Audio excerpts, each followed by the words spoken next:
Bonjour, je ne suis pas Florent Pagny, Bonjour, je ne suis pas Vanessa Paradis.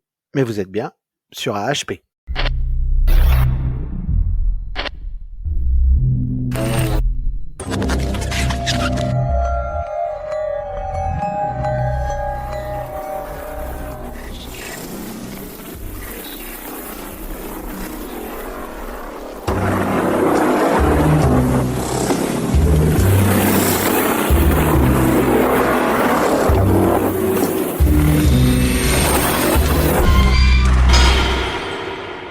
Bonjour à tous et bienvenue dans ce nouvel épisode de AHP qui sera aussi le tout premier épisode de cette saison 2. Pour m'accompagner encore et toujours, et j'espère jusqu'au bout, Sandy. Bonjour, ça va? Ça va? Deuxième saison. Ouais. Et je suis content. Oui, content d'être sorti de cette maison. Pour attaquer un asile. Ouais. On va attaquer une des saisons que les gens préfèrent. Oui, elle est sympa, mais après, moi, c'est pas ma saison préférée. Moi non plus, mais elle est quand même dans mon top 5. Oui, top 5, ouais. Donc nous allons parler de H saison 2 Asylum, avec dans les rôles principaux le retour d'Evan Peters qui joue le rôle de Kit Walker, de Jessica Lange qui nous interprète Sir Jude, Ouais. Sarah Paulson donc qui a un rôle important contrairement à la première saison, qui joue le rôle de Lana Winters, Lily Rabe avec un rôle un peu plus important qui joue Sœur Marie-Eunice, Ouais. Lizzie Brocheret, que l'on ne verra que dans cette saison, qui reste une actrice pour qui j'ai un petit coup de cœur quand même, qui interprétera Grace Bertrand. Oui. Nous retrouverons Zachary Quinto, qui jouera le rôle du docteur Oliver Tredson, James Cronwell, qui jouera le docteur Arthur Arden, et Chloé Sevigny, qui jouera le rôle de Shelley. Et pour ces 3 premiers épisodes, pour les fameuses intros, nous retrouverons Adam Levine, le chanteur de Maroon 5. Oui.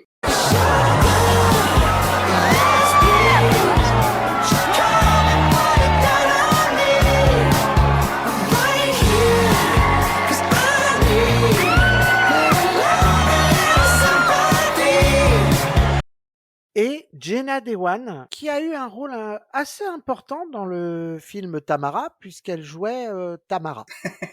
D'accord, oui, c'est important. Sandy, est-ce que t'es prête? Oui. Alors on y va.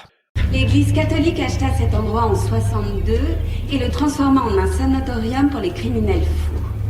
La légende dit que lorsque vous étiez admis à Briarcliff, jamais vous n'en sortiez. Leur plus célèbre pensionnaire était un tueur en série qui avait pour nom... Bloodyface. Alors ce premier épisode s'appelle Bienvenue à Briarcliff. Oui. Que là on se retrouve avec un couple d'urbexers. Oui, qui adore explorer les lieux hantés et abandonnés des États-Unis. Quoi de mieux qu'un ancien asile psychiatrique? Voilà. Alors ils sont un petit peu foufous quand même, hein. Ils sont assez excités par tout ça. Donc ils rentrent dans cet asile. Donc nous avons Adam Levine, donc qui joue le rôle de Léo, et Jenna Dewan. Teresa. Allons-y que sa visite du couloir. Oui, ils explorent l'hôpital, ils se racontent l'histoire de ce bâtiment. Et ils arrivent dans une pièce et là, ils sont tout excités parce que c'est une table d'examen, un banc d'examen. Ouais. Et elle, autant dire qu'elle a des fourmis dans la chatte. Hein. Voilà. Elle a envie de se faire remplir. Donc lui, ça tombe bien parce que il est chaud. Il est chaud, c'est exactement ça. Et donc, elle s'allonge sur la table et puis il commence à se défroquer. Voilà. Mais à un moment, elle entend un bruit quand même. Et ils disent non, mais on arrête. Il faut aller voir qu'est-ce que c'est. Lui, gentleman, il arrête. Et ça, c'est bien. Hein, c'est quand même... Et donc, ils partent à la recherche de ce bruit. Et puis, à un moment, ils se retrouvent devant une porte fermée avec juste un petit passe-plat au milieu. Hein. Oui, tu sens que c'est une porte de cellule, enfin de chambre, mais fermée, et qu'on passait les repas et les trucs par cette fente. En gros, elle lui lance un petit défi. C'est, si tu passes ton bras à travers le passe-plat, je te suce. Donc, le mec, forcément, le mec, quand même, il est pas trop con, donc il accepte. Qu'est-ce que vous ferez pas pour une pipe? Oh, exactement. Alors, Il passe son bras à travers, donc c'est vrai qu'elle s'exécute aussi, hein, commence à se mettre à genoux, hein, et puis à lui sortir son membre viril. S'il a un membre viril, le mec il est chanteur dans un groupe de rock, attends. Oh. Donc il a forcément un membre viril. Bah ouais. Hein. Ah pardon. Ah putain. Et donc elle commence à s'exécuter, lui passe le bras, et là, il a un cri d'extase. Non, pas du tout. Il a un cri de douleur. Il a un cri de douleur et il a tellement mal. Elle comprend pas, elle continue à le sucer et il la repousse parce qu'il en peut plus, quoi. Et en fait, au début, tu te dis c'est elle, non, en fait, c'est son bras. Oui, tu sais pas si c'est juste pour lui éviter une faciale ou si c'est où il y a autre chose. Tu sais pas trop. C'est ça. Et il se retrouve avec le bras arraché. Ouais, complètement arraché, ouais. Et à ce moment-là, générique. Et après ce générique, hein, qui semblable à tous les génériques de H, hein, avec juste des images différentes, des petites modifications dans la musique. Un petit peu, ouais. Générique sympa. Oui, générique sympa. Bon, on a rarement des génériques pas sympas. C'est vrai. Et là, on se retrouve en 1964. Oui, dans une station-service. Dans une station, ouais, de nuit, hein. Et on retrouve donc un jeune garçon qui est en train de faire le plein d'une voiture. Ouais, d'un père de famille. Connard. Ouais, voilà, un gros connard. Un gros connard, hein, qui se plaint que l'essence est trop chère. Enfin, voilà. Évidemment. Mais moi, le premier, c'est vrai que quand je vais faire mes courses, j'aime bien cracher à la gueule de la caissière parce que c'est trop cher. Évidemment. Bah oui. C'est sa faute. Bah évidemment que c'est sa faute. Et puis, non mais attends, la nana, elle veut être payée pour faire ce boulot. Forcément que ça coûte au magasin et qu'il faut qu'il... Enfin bon, bref, ça c'est notre histoire. Ouais, c'est notre histoire.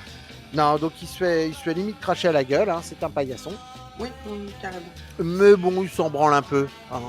À mon avis, c'est une habitude. Les gens sont des cons et c'est comme ça. Il retourne dans son garage, prêt à fermer la station. Voilà, il prépare la fermeture de la station. Et il entend un bruit. Ouais, très suspect. Et en fait, c'est une bande de connards qui sont apparemment ses amis, parce qu'ils les connaissent. Ouais, des anciens potes. Ouais, dont un qui s'appelle Billy, qui ressemble un petit peu à Giovanni Ribisi. Ouais, acteur que j'aime beaucoup. Et donc là, on a un Giovanni Ribisi Jr. Qui assez ironique dans ses phrases et qui lui fait une sorte de blague que on va comprendre après est raciste. De ouf. En lui disant qu'il aime le chocolat. Donc ils ont préparé de faire un mauvais coup. Oui, voilà, il veut que Kit, donc on apprend qu'il s'appelle Kit parce qu'il a son bleu de travail où il a écrit son prénom, et il veut qu'il prenne l'arme de son patron pour aller faire peur à un homme noir qui a fait des avances à sa femme. Ah, non, pas sa femme, à une femme blanche. Ouais, voilà, enfin, c'est toujours drôle de faire peur à un homme noir, je veux dire. Carrément pas. Ah, en 64, c'était hyper drôle. Ah, en 64, ouais, mais il y avait pas c'était pas le même humour. Non, c'est ça. Aujourd'hui, tu sais bien, on peut plus rien dire. C'est vrai. Non. Mais Kit refuse, hein, parce que c'est pas un connard. Bah, c'est pas... Oui, en tout cas, ça ne l'est plus. On ne sait pas avant, mais quand c'était ses potes. Mais maintenant, aujourd'hui, c'est un homme rangé. Oui, parce qu'en plus, on apprend, ah ouais, maintenant t'es plus raciste parce que t'es avec une blague. C'est ça. Et donc, il rentre chez lui. Et puis, il retrouve sa femme et... Qui s'appelle Alma. Qui s'appelle, pardon ? Alma. Donc, il retrouve sa femme Alma. Et il est content de la retrouver. Elle est contente de le retrouver. Oui. Et là, ils ont une petite discussion parce que... Alors, lui est très, très ouvert d'esprit. Parce qu'il leur dit, voilà, il faut qu'on dise aux gens qu'on s'est mariés quand même. C'est ça, on a fait ça en cachette. Moi, j'ai envie de le dire au monde entier. Mais elle lui explique que non, c'est trop dangereux pour l'instant. Les gens ne sont pas prêts. C'est ça, les gens sont des connards. Et donc, pour l'instant, il faut que ça reste leur petit secret. Et effectivement, c'est leur petit secret, mais on sent bien qu'ils sont en couple. Ah oui, parce que du coup, ils vont baiser. Hein. Donc, jolie petite partie de trou du cul. Oui, très joli. Et puis, donc, ça se termine. Lui s'allume une petite clope, et puis elle se lève, et puis elle lui dit, je vais te faire à manger. Voilà. Parce que oui, il est rentré du boulot, il a pas eu le temps de manger. Enfin, si, il a Bah, mangé. il avait faim, mais pas de cette nourriture-là. Voilà, et maintenant, il a peut-être un petit peu faim. Normal. Et tout se passe bien. Elle part à la cuisine et là, d'un coup, on se retrouve avec une, grande lumière blanche à Voilà. l'extérieur. Et donc lui, il est vénère, il prend son fusil. Il pense que c'est les phares d'une bagnole, Ouais, il pense que c'est Billy. donc il sort dehors Ouais. et en fait, la lumière, non, elle vient du ciel Et la lumière devient de plus en plus forte et d'un seul coup, il y a un bruit assourdissant. et on entend Alma qui crie à l'intérieur de la maison. Donc il rentre pour voir ce qu'elle a et la chercher. Et il la trouve pas. Il la trouve pas et de là, lumière, un gros, gros bruit, hein, Ouais. il est obligé de se boucher les oreilles et de se foutre à genoux. Mhm. Et à ce moment-là, il se retrouve, comme à chaque fois qu'il y a de la lumière et du bruit, collé au plafond. Oui, oui, ça fait toujours ça. C'est ça. On a un flash, ça va très très vite, où on voit une main, sûrement pas humaine, Non, on dirait vraiment la main d'E.T., mais en plus allongée et plus grise. c'est ça, et lui allongé allongé sur une table, mais tout est blanc, très très très blanc. Voilà, très blanc autour de lui. C'est comme des visions, en fait, dans sa tête. Et nous nous retrouvons à la scène d'après avec Lana Winters, donc Sarah Paulson, Voilà. qui se retrouve devant l'asile et qui explique donc qu'elle est journaliste et qu'elle est là pour faire un article sur la boulangerie de l'établissement. Exactement. Donc manifestement, l'asile, pour gagner un peu de sous, ils font du pain. Oui, apparemment très bon. Hein. Mais au moment de monter les marches, elle rencontre une résidente, on va dire. Alors d'ailleurs, j'ai cherché sa pathologie. Et donc, dis-moi. Alors donc, elle s'appelle Pepper Mhm. et elle est atteinte de microcéphalie. Microcéphale. D'accord, ok. Donc on explique techniquement Piper, vous prenez un enfant, vous le croisez avec un castor. Je crois qu'elle a une pression très forte dans la boîte crânienne et d'où son visage et tout ça et ses problèmes mentaux. Ouais. Mais c'est vrai que en plus, oui, c'est vrai qu'elle a les... Enfin, comme on dit, elle a les dents qui courent après le beefsteak. Hein.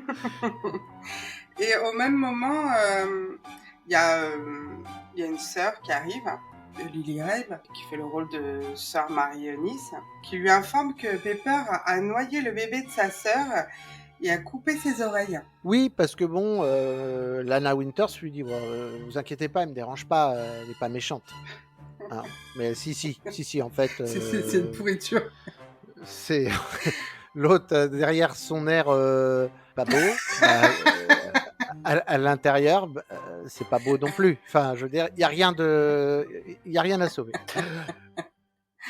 Et donc, elle l'emmène dans le bureau de Sir Jude, qui est occupé. Oui, elle est occupée à raser la tête d'une femme en punition pour son comportement sexuel déplacé. C'est ça. Donc c'est Chloé Savini, donc qui interprète le rôle de Shelley. Oui. Shelley qui manifestement aime le cul. Et nympho, hein. C'est une nymphomane. Alors aujourd'hui, on appelle ça une femme libérée, donc tout va bien.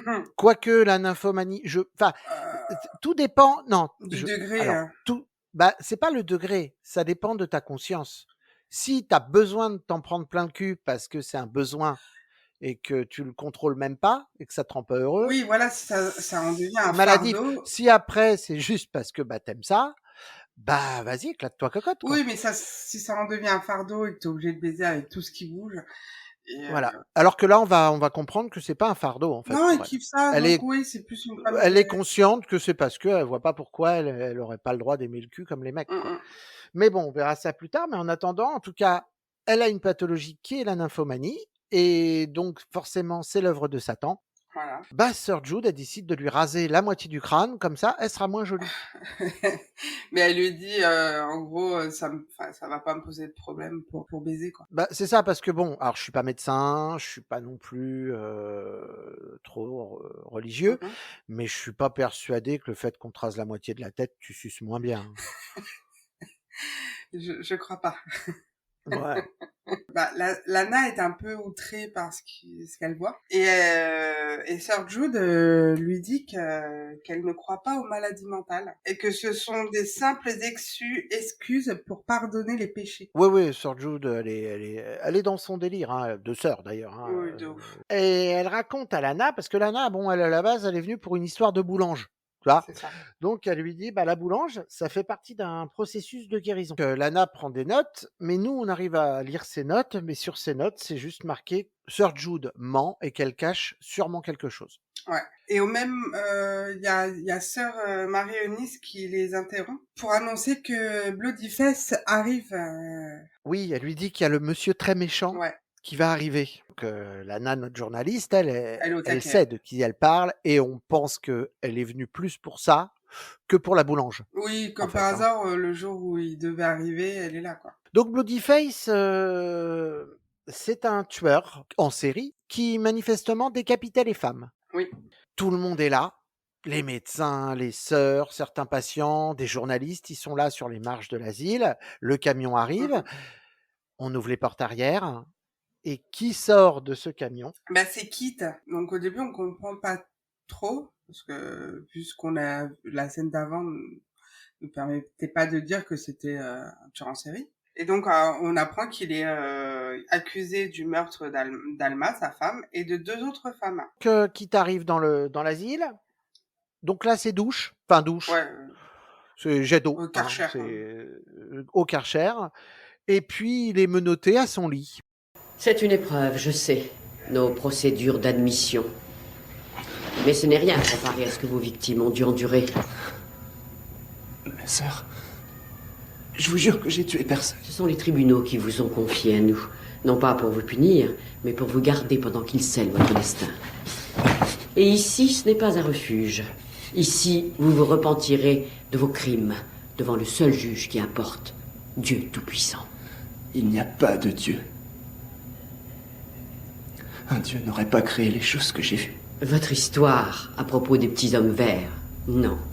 Ça ne fonctionnera pas ici. Ils n'étaient pas humains. J'ai vu des monstres. Tous les monstres sont humains. Vous êtes un monstre.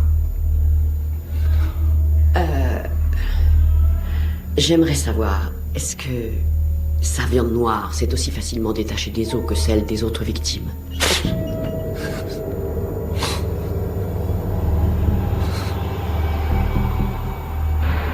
Vous allez regretter d'avoir fait ça. Et puis après, bah, elle le fouette. Hein. Ouais, à coup de canne. C'est ça, elle a une petite collecte. Ah ouais, une belle collection de cannes. Hein. Donc une fois qu'il est manifestement calmé, parce que donc ça a l'air d'être un tueur extrêmement dangereux, on est d'accord. Oui, hein. oui, oui. C'est plus que ça veut dire que là il est mis en asile, mais ça a l'air d'être on est d'accord qu'on est sur un monstre, mais qu'on va laisser aller dans la salle commune en totale liberté. Oui, voilà. C'est très bizarre.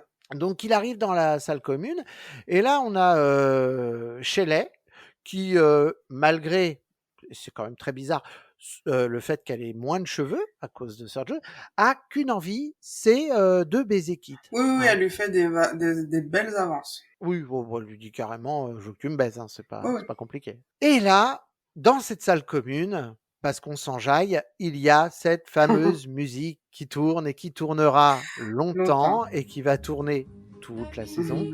Dominique de Sœur Sourire. Ouais.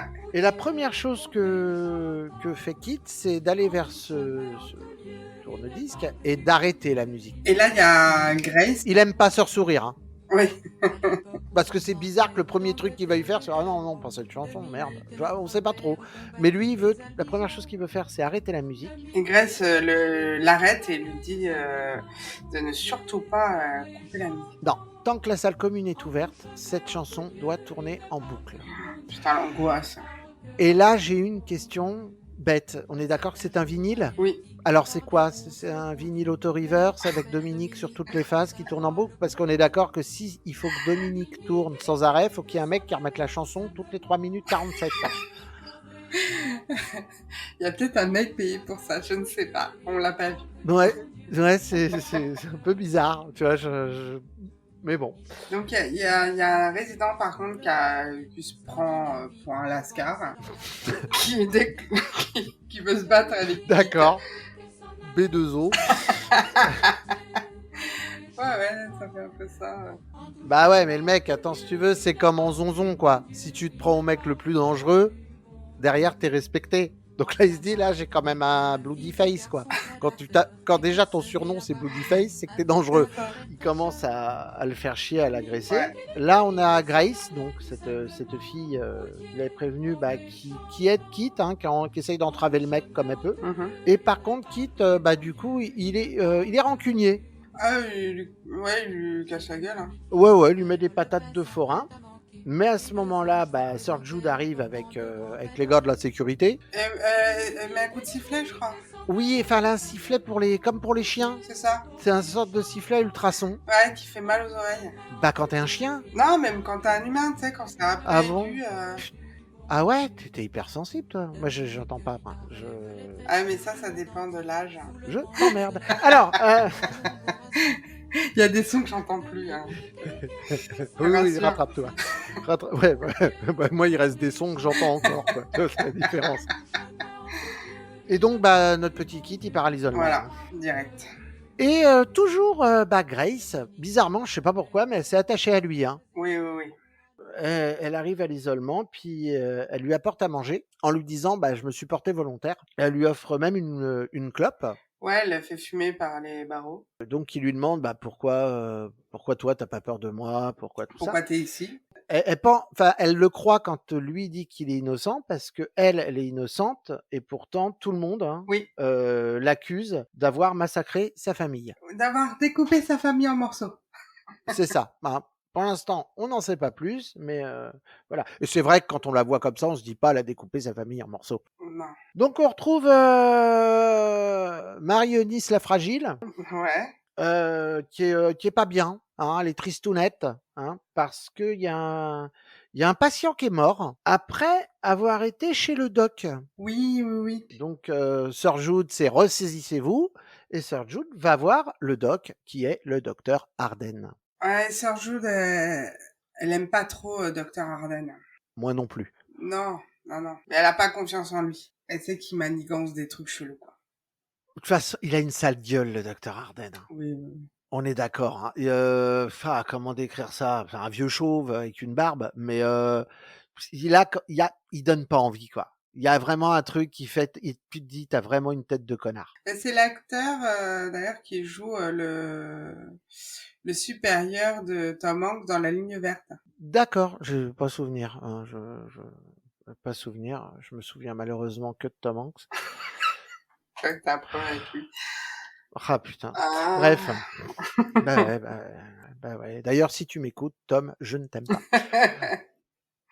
Donc Sir Jude discute des patients disparus et Dr. Arden dit simplement qu'ils sont morts et qu'il les a incinérés, quoi. Elle lui dit, comme par hasard, c'est des patients qui n'avaient pas de famille. C'est chelou quand même. T'es pas en train de me la faire à l'envers, là? Et là, bah, comme il se sent piégé, bah, non, il s'en fout. Oh, il s'en bat les couilles. Et elle s'en va en lui disant, je te surveille, mec. Voilà, je t'ai à l'œil. Lana Winters, elle est rentrée chez elle. Et donc, elle parle, au début, à une femme. Mais on a des doutes parce que cette femme, c'est Cléa Duval. Cléa Duval, spécialisée dans le rôle de lesbienne, je crois. Hein, puisque vrai. Alors, soit dans des rôles de lesbienne, soit dans des rôles d'hétéro qui se fait passer pour une lesbienne. Comme dans, par exemple, The Faculty. Oui, par exemple, ouais.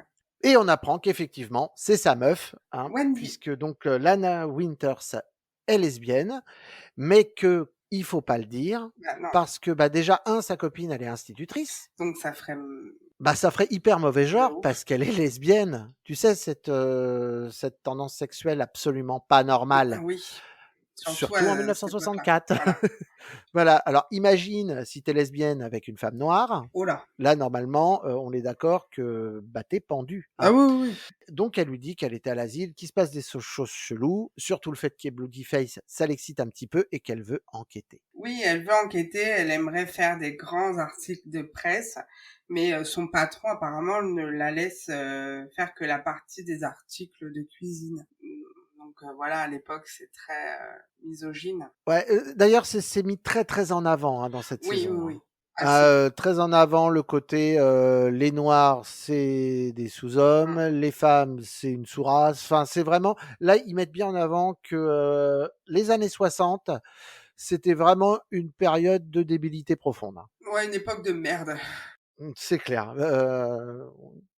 C'est pas si mal 2020, je vous jure, hein, c'est pas si mal. Oui, on en fait tout un foin, mais ça va, hein. Ça va, ouais. Ouais, ouais. Vous avez le droit de vote, mesdames, merde!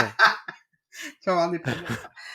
N non, non, non, non, mais ce que je veux dire, c'est qu'elle non, non, mais je veux juste que vous vous rendiez compte que vous avez le droit de vote, alors qu'à l'époque, vous aviez même pas le droit de parole. Je dis pas que c'était bien, mais c'est quand même une belle évolution, c'est tout.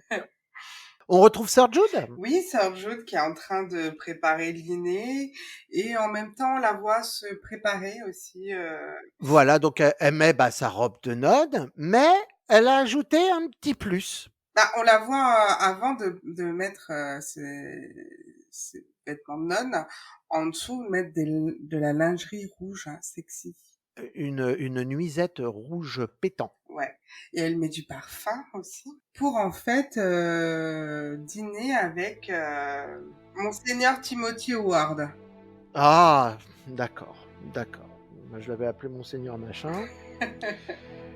Et donc il lui parle qu'il l'a mis là et qu'elle a un rôle à responsabilité parce qu'il croit en elle. Mais là, elle a déjà décroché, elle. Oui. C'est pas du tout ce qu'elle entend. Elle entend, «Tu seras mon bras droit parce que, tu la meilleure». Elle pourra devenir mère supérieure Oui, quand il sera au Vatican. quand il va devenir pape. Et elle, en plus de ça, elle entend aussi: «Bah, j'ai envie de ton petit cul». C'est ça, parce que elle s'imagine en train de se mettre à genoux et lui montrer sa lingerie en décoiffant ses cheveux. Très jolie scène, je Oui, trouve. c'est très... C'est très assez sexy, fort. c'est très glamour, malgré tout, et puis bon, Jessica Lange, c'est peut-être vraiment la 1re saison où on se rend compte que ça reste encore une très belle femme. Bien sûr, oui, oui. Et mais la scène est très jolie, Oui, elle est pas malgré le vulgaire. fait qu'elle est, malaisante, malgré tout, parce qu'on est quand même avec un curton et une nonne. Oui, bien sûr. Et tout d'un coup, retour à la réalité, hein, Ouais. puisqu'en fin de compte, non, il est en train de lui dire, «Non, non, mais j'ai confiance en vous». Voilà, c'est tout. Il y a aussi, elle lui dit, elle lui pose des questions sur le docteur Arden. Ouais, mais il dit: «Moi, j'ai confiance en lui Voilà, aussi, j'ai quoi». confiance en lui et que la science et la foi peuvent s'allier pour soigner les patients. Oui, parce qu'il a, comme il dit, enfin, grosso modo, il a dit que la science avait découvert des choses qui étaient, qu'on ne savait pas avec la foi, mais qu'en fin de compte, c'est la foi qui a créé ces choses que la science a découvert, quoi. Bah, évidemment. Qu'en fait, il a une explication à tout, quoi. C'est-à-dire qu'avant, on était seuls sur Terre. Maintenant qu'ils ont découvert qu'il y a d'autres planètes, bah, c'est aussi Dieu qui a créé ces autres planètes, quoi. Ça va crescendo. Évidemment, évidemment. On retrouve Sœur Marie Fragile. Oh, elle est fragile, là, on est d'accord, hein. Elle va changer, mais là, elle est fragile, Oui, hein. c'est La vrai, meuf, c'est vrai. elle a aucune personnalité. C'est une chialeuse et puis c'est tout. Eh ben, elle discute avec Dr. Arden et elle parle des créatures de la forêt. Ouais, c'est ça. Parce qu'il lui, il lui dit qu'il faut aller les nourrir. Oui, On la retrouve dehors avec un seau ouais. rempli de viande. Oui, de viande crue. Enfin, tu sais pas trop d'où vient cette viande d'ailleurs. Et donc elle pose son seau, elle attend un petit peu, mais on voit qu'il y a un peu de mouvement. Et là, elle décide de se barrer. Mais qui c'est qu'elle percute? Lana. Qui est là, dans le jardin, en détente, en train de fumer une clope. Ouais. Et qui lui dit, bah, qu'est-ce qui se passe? Et elle lui fait, non, non, mais là, faut qu'on se casse, là. Oui, c'est... Elle se barre. Entre-temps, notre petit Kit, il est toujours à l'isolement. Ouais. La porte s'ouvre. Là, on a encore un flash très rapide. Oui, d'alien, enfin... Ouais, on voit une tête d'alien. Ouais. Techniquement, vraiment l'alien Mais en fait, de Roswell. Hein, oui, c'est ça. Mais en fait, c'est pas un alien, c'est Dr. Arden. et qui décide de lui faire une petite picouse. C'est ça. Bon, dans le temps, on revient sur notre couple qui fait de l'urbex. Donc, on rappelle avec Léo qui a le bras arraché, Madame qui a le goût de la bite de Léo, mais qui s'en fout, elle y pense plus. Non, elle essaie d'aider Léo. Bah, elle essaye de l'aider, mais elle se dit bon, ça va pas, je vais appeler du secours, mais Le téléphone est dans la voiture. je vais partir à la voiture. Manque de peau, elle se retrouve devant la porte principale du Elle bâtiment est qui verrouillée. est fermée. Ouais. C'est verrouillé. Elle essaye de trouver une issue de secours, je pense, dans un tunnel. C'est un petit peu compliqué, c'est-à-dire qu'on la voit, elle, partir donc de dos dans un couloir, un long couloir. On la voit disparaître dans ce couloir et qui on voit revenir du couloir? Marie Fragile et Lana. Oui, oui, oui, il y a une transition entre... Une espèce de transition dans le temps sur ce plan qui est plutôt sympa. Oui, Hein. oui. Et donc, elles sont toutes les deux en train de revenir dans ce couloir. Lana demande à Sœur Marie mais vous donniez à manger à qui, à quoi? On sait pas, on n'a pas de Non, on réponse. sait pas. Pendant ce temps-là, le doc, il emmène Kit dans son labo. Mhm. De là, Lana redemande à Sœur Marie Fragile où est Bloody Face. Mhm. Alors elles se retrouvent toutes les deux dans un couloir avec des cellules et des pensionnaires un peu chargés quand même. Hein. Oh là là, ouais, c'est vraiment l'aile des gens très atteints. C'est ça, hein, donc où alors je pense que la majeure partie de leur passe-temps, c'est la branlette. Je pense qu'à part jouer avec leur kiki, hein, ils font pas grand-chose d'autre. En même temps, ils ont rien à faire d'autre. Ouais.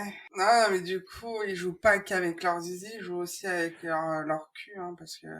Ah ben, ils aiment beaucoup jouer avec leur matière Voilà. en règle générale, hein, voilà. Et donc il y en a un dit à Sœur Marie Fragile, ma sœur, j'ai un truc pour vous. Et donc, bah techniquement, il lui jette De la merde au visage. de la merde au visage. Et chose qui m'est arrivée, hein. Ah putain. Alors, tu veux que je t'explique? Je travaillais, alors c'est pas tout à fait ça, hein, mais je travaillais donc en tant qu'intervenant extérieur dans un hôpital psychiatrique au Mureau. De mémoire, c'était au Mureau. Oui. Mhm. Et puis donc, je devais faire une vitre extérieure, Ouais. voilà, parce que qui donnait sur un jardin. Et donc là, on voulait pas que les gens puissent voir dans ces fameuses cellules, chambres, pardon. Et il fallait cacher au moins le bas avec un film un peu dépoli qui laissait passer la lumière, mais qui floutait un peu tout ça. D'accord. Et puis donc je me retrouve avec, il m'est arrivé plusieurs choses cette fois-là, mais ce sera une autre histoire. Mais là, je me retrouve avec une petite vieille dans cette cellule, une petite vieille. Moi, j'étais soulagé parce que juste avant, il m'était arrivé un truc un peu particulier. Mais oui, je sais, tu connais. Mais là, cette petite vieille est là comme ça, elle est un peu rabougrie sur elle-même. Elle avait une espèce de torchon dans la main, un doudou, mais bon, il n'y avait plus rien qui me choquait. Et là, elle s'avance vers la vide, vers moi, et je regarde, hein, je suis un petit peu, voilà. Puis bon, comme j'étais en train de nettoyer le carreau, bah, j'avais pas le choix. Et là, elle a écrasé son chiffon plein de merde sur le carreau. Oh putain, c'est dégueulasse. Ouais, aussi, j'ai trouvé, ouais. C'était pas Putain. très hygiénique. Donc c'est là que je me suis dit, si ça se trouve, c'était pas son doudou. Non, non, non, du coup, c'était son papier cul à usage pas unique. Non, voilà, c'était du recyclable. Voilà, mais c'est surtout qu'elle avait une drôle de méthode pour faire une machine. Oh putain. Et bah, notre Lana Winters, elle se retrouve toute seule dans ce couloir. Oui, oui, oui, un peu paniquée, mais elle se dit, je vais pouvoir un petit peu fouiner, du coup. Et puis là, bah, on se retrouve dans le labo du doc, Ouais. qui veut faire des expériences sur le cerveau de Kit. Parce qu'en fait, il a envie de savoir ce qui se passe dans la tête d'un tueur en série. Hein. Oui, oui, c'est ça. Et mais là, il trouve qu'il y a une grosseur sur son cou. C'est ça, donc il décide de prendre un scalpel pour voir quelle est cette grosseur. Et au moment où il incise, on a un flash. Ouais. Donc on revoit Kit allongé avec cette grande lumière autour de lui dans ce truc tout blanc, machin. Une main d'alien qui a l'air d'aller vers son entrejambe. C'est ça. Et lui qui fait une grimace. Et là, on revient sur le doc qui sort une puce électronique. Ouais, mais avec des pattes Kit.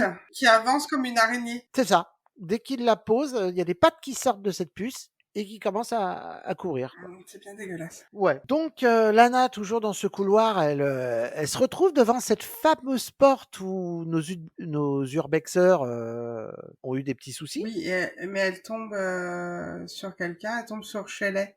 Donc elle tombe sur Shelley. Lana tombe sur Shelley et elle lui demande où est Kit et elle lui dit que Kit est en isolement. Donc elle essaye de trouver où peuvent se trouver les cellules d'isolement. Et en même moment, on voit Sir Jude qui fait le contrôle des chambres. Et en fait, elle tombe sur Lana, qui est en train de fouiner et elle la prend quoi pour l'attacher dans un lit. Et là, on se retrouve dans le bureau de sœur Jude, où sœur Marie Fragile est en train de pleurer pour s'excuser. Parce que bon, oui, c'est ma faute si elle est dans le bâtiment, Oui, je elle a l'ai laissé amenée, enfin, rentrer. elle l'a laissé rentrer, tout ça, tout ça.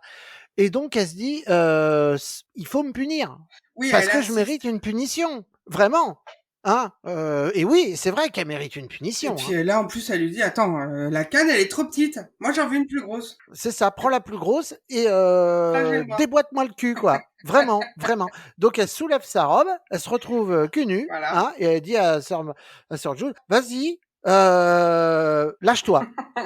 Et sœur Jude limite ça l'écœure, parce que je pense que si la personne est consentante, c'est beaucoup moins drôle. J'avoue. Donc elle lui dit non, je le ferai pas, mais la prochaine fois je le ferai. Hein. Alors attention, hein. Prochaine fois, pas pour cucu. Oui, non, c'est surtout, elle lui dit, si vous traitez encore d'imbécile, là, par contre, je vous fouetterai le cul. Et donc, bah, notre Lana, elle est... Elle a interné contre son gré. C'est ça. Le prétexte de Sir Jude, soigner son homosexualité. Ouais, parce que l'homosexualité, hein, comme on le rappelle, C'est une dans les maladie. années 60, c'est une maladie. Waouh! J'ai l'impression, sans déconner, hein, qu'il y a eu plus d'avancées entre les années 60 et 2020 qu'entre les pyramides et les années 60. J'avoue. On est d'accord, hein? Non, au lieu d'en apprendre plus, on a régressé. Parce qu'ils étaient un peu plus évolués dans les pyramides, tout ça.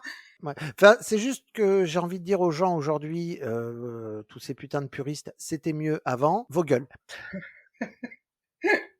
Donc Lana est enfermée, puis sœur Jude, elle va rendre visite à sa chère et tendre, et elle va lui dire voilà, donc j'ai enfermé ta copine, puis toi tu vas bien fermer ta gueule, C'est ça. parce que sinon bah je vais dire à tout le monde que t'es lesbienne, et puis ton boulot d'instit, bah tu vas te le carrer dans le cul. Voilà. Donc, tu vas signer le formulaire de consentement. C'est ça, donc tu as le choix, soit tu passes l'amour de ta femme avant, soit tu passes ta carrière d'instit avant. C'est Elle choisit sa carrière d'instit avant, même si on sent que c'est pas de bon cœur. c'est Hein. pas vraiment un choix, hein. C'est un peu du chantage, hein, j'ai envie de te dire. Et donc, Sir Jude prend beaucoup de plaisir à lui montrer cette lettre que sa chère et tendre a signée. Enfin réveillé, vous me soulagez. Qu'est-ce qui m'arrive? Vous avez eu un accident.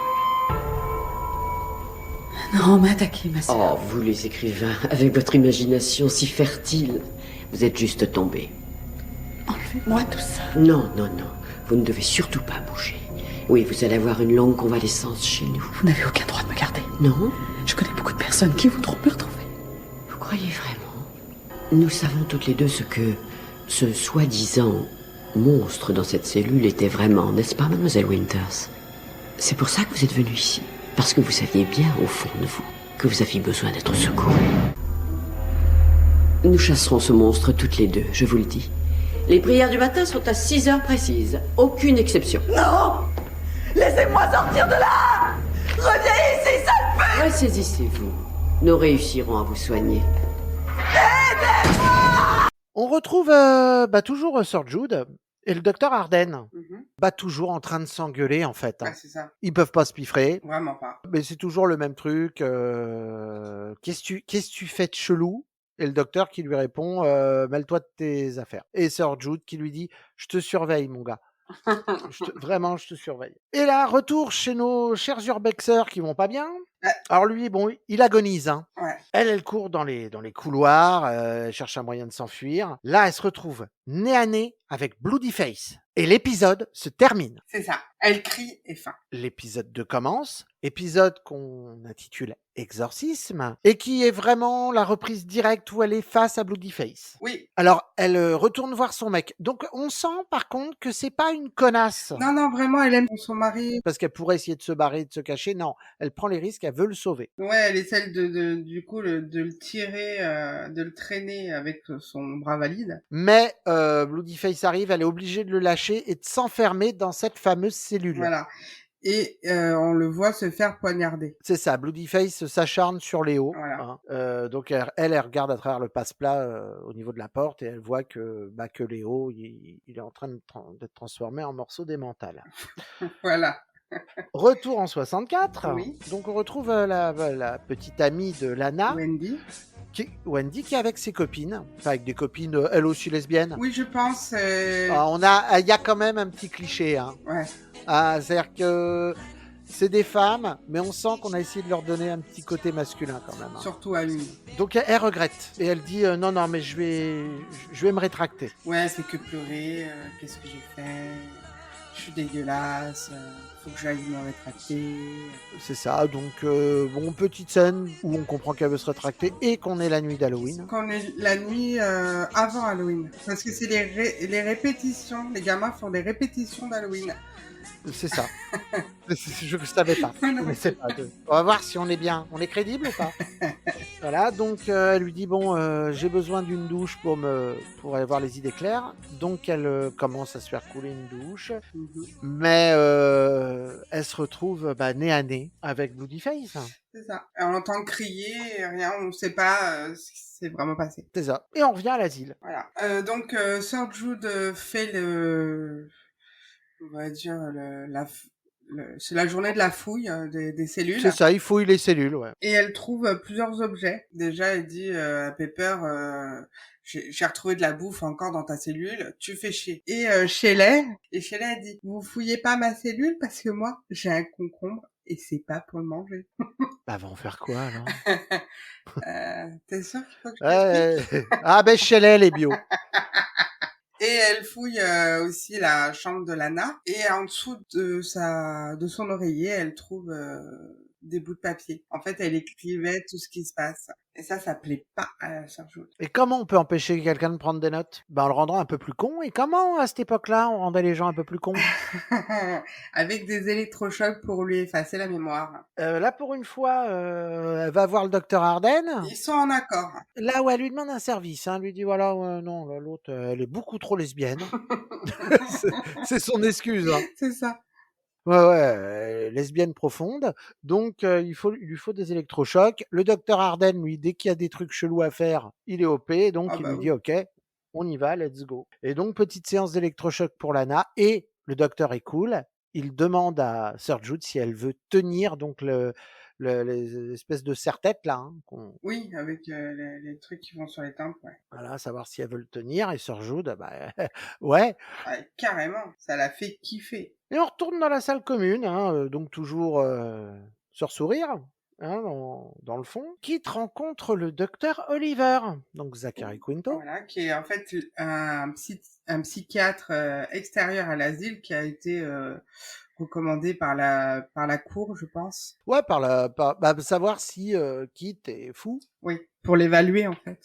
C'est ça, savoir est-ce qu'il va finir en HP ou est-ce qu'il va être exécuté. Et donc il explique que non, lui déjà, il est pas Bloodyface déjà, et que sa femme, c'est pas elle qu'ils ont retrouvée. Sa femme, elle a été enlevée par des extraterrestres. C'est crédible, je veux dire. Ouais. Donc oui, il fait un premier diagnostic qu'il a atteint d'une névrose obsessionnelle clinique. Ouais, il est fou quoi. Un petit peu, je pense. Bon, et comment va sœur Marie Fragile? Elle est dehors. Elle est dehors avec son docteur préféré. Hein. Voilà. Ah, putain, mais qu'est-ce qu'elle lui trouve? Je sais pas. C'est peut-être pour elle une figure paternelle ou un truc. Ah, je sais pas, mais c'est une groupie avec lui, quoi. Et donc ils sont dans le parc. En gros, il la complimente, il lui dit qu'elle fait du bon boulot. Hein. Oui, qu'elle travaille très bien, qu'elle s'occupe bien de donner à manger aux créatures dehors. Et Dr Arden, il a un petit seau en métal et il lui tend à la petite sœur là. Et en fait, c'est une pomme d'amour. Alors là, elle a les yeux qui pétillent. Hein. Ah ouais. Mais sauf que en plus, enfin, c'est vrai que d'un côté, elle est fragile. Par contre, elle est carrée. Hein. Oui, parce que Sir Jude, elle lui a dit non, c'est interdit, tout plaisir est interdit. J'ai pas le droit aux petits plaisirs comme ça. Voilà, la gourmandise, c'est un péché capital. Mais bon, y aller. Allez, croque dans la pomme. Croque dans la pomme. On est d'accord qu'il y a une putain de symbolique. Ah, de ouf. De ouf. Bon, Lana, elle est là, elle est assise. Bon, les électrochocs lui ont pas fait de bien, mais elle est pas encore totalement à baver. Non, mais tu sens qu'elle est pas ouf. Hein. Bah, elle est pas au meilleur de sa forme et elle est là, mais sous ses airs cons, elle écoute Elle écoute tout. et elle entend donc Kit et Grace qui sont derrière elle et qui parlent d'évasion. Voilà. Ils disent: «On il y a moyen de se barrer». Et on voit aussi après une discussion entre Sir Jude et le docteur Oliver, Ouais. qui lui dit que les méthodes de traitement dans cet asile sont trop barbares. Ouais, bah, oui, oui, pour lui, c'est de la torture, c'est trop à l'ancienne, quoi. Et lui, c'est un médecin moderne, quoi. C'est ça. Donc lui, la psychologie, il y a que ça qui va Ah, il lui marcher. dit c'est des méthodes qui sont arriérées et qu'on fait plus ces genres de choses. Alors, c'est pas qu'elle est pas d'accord avec lui, mais elle lui dit, ouais, ta gueule. Moi, j'ai une famille qui m'attend dans mon bureau, j'ai pas le temps pour tes conneries. Donc, elle va dans son bureau où un couple l'attend. Mhm. Ils lui disent que il y a un truc qui va pas avec leur fils, mais le docteur Oliver, lui, il a pas lâché l'affaire, il rentre dans le bureau et il lui dit: «Attendez, mais racontez-moi, qu'est-ce qu'il a votre fils exactement? C'est quoi le problème?» Et donc la petite famille lui raconte sa petite histoire. Donc apparemment il a commencé à entendre des voix, après il a eu des hallucinations, mais aussi il a commencé à éventrer une vache pour manger son cœur. Donc il pense qu'il est possédé par un démon. Bah alors, j'ai envie de te dire, si tu crois pas à la folie, ouais, bah franchement, tu te dis les possédés. À quel moment tu commences à bouffer l'intérieur d'une vache? Carrément pas. Et d'accord, donc même aujourd quand tu vois les scènes, même aujourd'hui où tu te dis: «C'est juste de la folie», tu as du mal à te dire qu'il est pas possédé le gamin. C'est vrai. Et c'est surtout aussi, il parlait une langue inconnue, hein. Oui, oui, oui, c'est vrai. Voilà, le mec commençait à parler araméen, donc c'est pas ouf. Ouais, avec une voix d'outre-tombe, très chelou. Donc ils disent: «Bon, tout ça c'est bien beau, mais on va aller voir le gamin». Ouais. Donc ils vont dans une chambre, une cellule et là le gamin il est en PLS et on sent bien qu'il y a un petit truc qui va pas, hein, parce que, bah, il commence à nous faire une Mégane, hein. C'est ça, il nous fait une Mégane, il a le visage dégueulasse. Ouais, veine apparente. Il commence à parler chelou, donc bah, il décide qu'il va falloir faire un exorcisme. Bah, ouais, normal. Bah oui, Pendant ce temps-là, on a Lana et Grace, qui se font un petit spa. oui. Enfin un spa, Ouais, c'est un bain de sudation. c'est ça, ouais, donc elles sont dans une baignoire, remplie d'eau chaude avec un drap qui les empêche de sortir. Sauf que Grace, elle, c'est MacGyver, C'est ça. elle arrive à découper la toile, donc elles arrivent à sortir. Lana lui dit, «J'ai entendu que tu as parlé d'évasion. Moi, je sais comment sortir parce que grâce à sœur Marionis qui est rentrée par un tunnel Ouais, secret avec elle, elle sait comment ressortir par ce tunnel secret». c'est ça.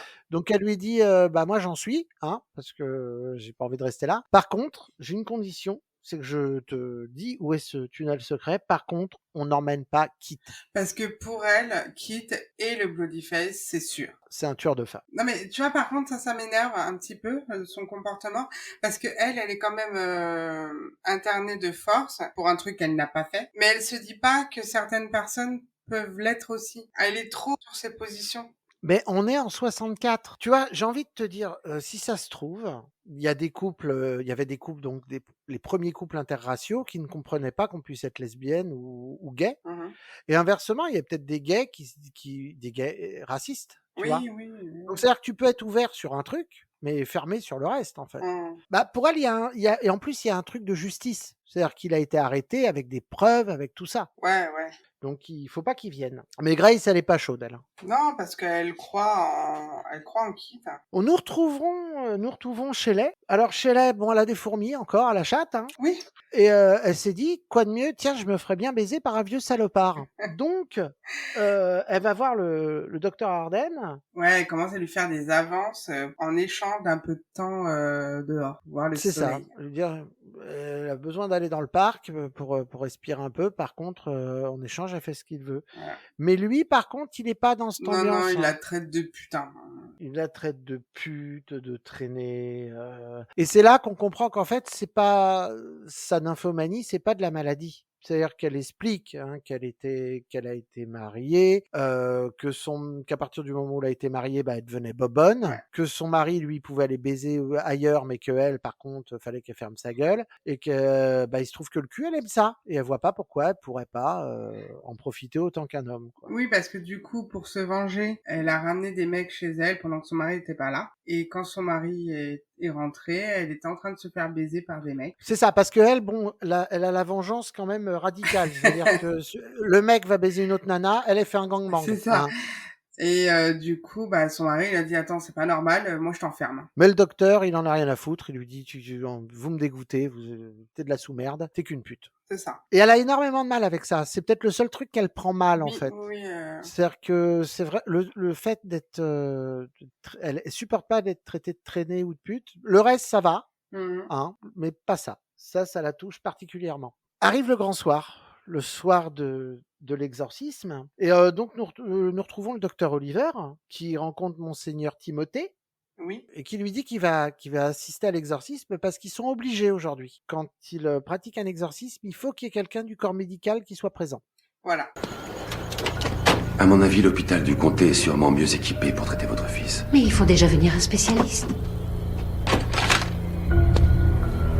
Monsieur et Madame Potter, est-ce que vous savez à quel genre de spécialiste ils ont fait appel? Oui, monseigneur nous a expliqué la situation. J'ai demandé à sœur Marie-Eunice de faire respecter un couvre-feu à 19h.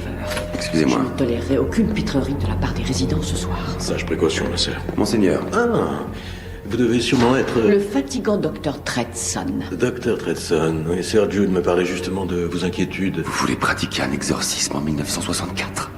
Vous n'êtes pas sérieux? Les temps ont peut-être changé, docteur, mais la nature du mal n'a pas évolué. Est-ce que vous pensez que je vais rester sans rien faire pendant qu'un docteur en sorcellerie... Sans rien faire? Au contraire, docteur. J'aimerais même que vous nous aidiez.